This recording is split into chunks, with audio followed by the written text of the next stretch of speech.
चॅनलवरती तुमचं स्वागत आहे। आपण आज बनवूया कुरकुरीत अशा कोथिंबीरच्या वड्या। चला आता आपण साहित्य बघू। आपण एक मोठी जुडी स्वच्छ, आता कोथिंबीरला माती खूप असल्यामुळे कोथिंबीर पहिली स्वच्छ साफ करून घ्यायची आहे। एक आपण मोठी जुडी साफ करून घेतली आहे। फक्त आपण पानं घ्यायची, जास्त काट्या घ्यायच्या नाही, नाहीतर मग कोथिंबीर मध्ये त्या येतात। साफ करून 2-3 वेळा पाण्यातून धुवून आपण तिचं पूर्णपणे पाणी निथळून घ्यायचं आहे। तिला पूर्णपणे सुकी करायची आहे, म्हणजे तिची वडी कशी छान होते। एक आपण मोठी जुडी घेतलेली आहे। 1 वाटी आपण बेसन घेतलेला आहे। 1 चमचा आपण जिरं घेतलं, 1 चमचा ओवा, मीठ चवीनुसार, 1 चमचा आपण तिखट मसाला घेतला आहे, 1 चमचा हळद, आपण सफेद तीळ घेतलेले आहेत वडीला लावण्यासाठी, 5-6 मिरच्या आणि 10-12 लसूणच्या पाकळ्या। आपण लसूणच्या पाकळ्यांचं सालं काढायची नाहीत, साल असल्याने कशी लसूणला वेगळीच टेस्ट येते, त्यामुळे आपण सालं तशीच ठेवायची आहेत। फक्त मागचं काढून घ्यायचं आहे आणि लसूण आपण घ्यायची आहे। आता आपण सर्वात प्रथम कोथिंबीर बारीक चिरून घेऊ।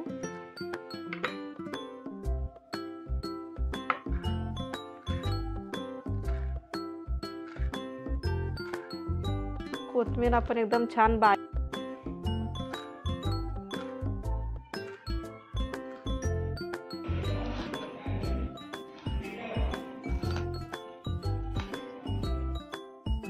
मिरची, लसूण, ओवा आणि जिरा आपण मिक्सरला बारीक करून घेऊ।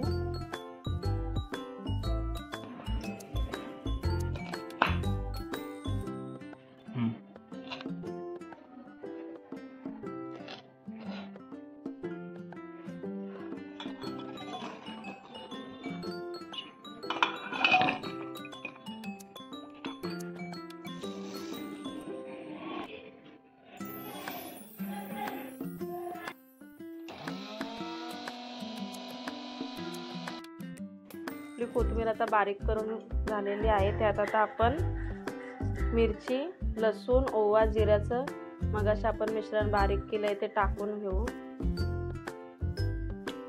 त्यात आता आपण हळद टाकू, थोडा ओवा टाकूया,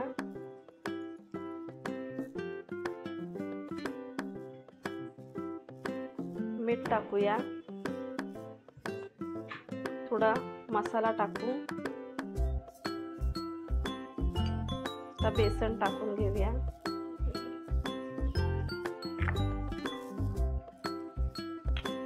आता आपण हे सगळं एकजीव करूया।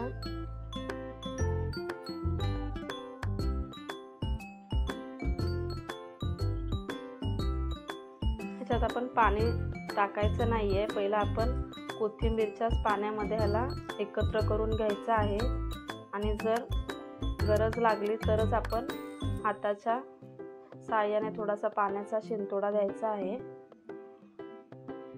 मिश्रण आपलं तयार होत होतं तवर आपण पाणीला उकळी येऊन घेतलेली आहे। आता आपण ह्याला थोडे पांढरे तीळ लावूया। पण आता चांगला रोल बनवून घेऊया। गोल चांगला रोल करू।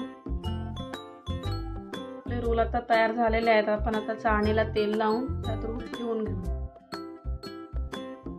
आपण आता गॅसवरती 15 मिनिटं हाय फ्लेमवरती वाफवून घेऊ।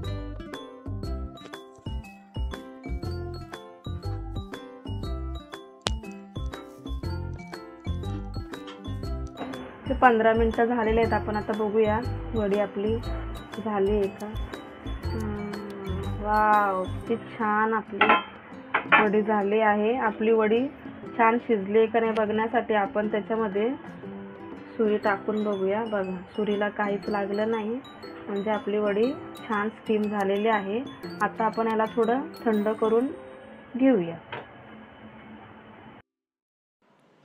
वडी पातळ कट करून घेऊया। वडी कट करेपर्यंत आपण तिकडे तेल करायला ठेवलं आहे।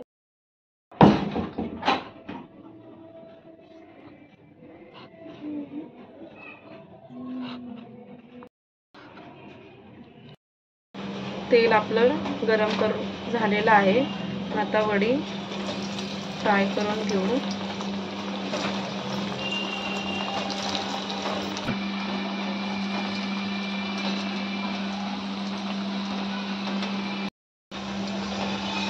वडी 5 मिनिटच फक्त फ्राय करून घ्यायची, कारण की आपली वडी ऑलरेडी स्टीम झालेली आहे, त्यामुळे जास्त भाजायची तिला आवश्यकता नाही। आपली आता वडी बघा झालेली आहे। आता आपण हिला एका भांड्यामध्ये काढून घेऊ। तेल वडीतलं चांगल्या प्रकारे निथळून आपण वडी काढून घेऊया।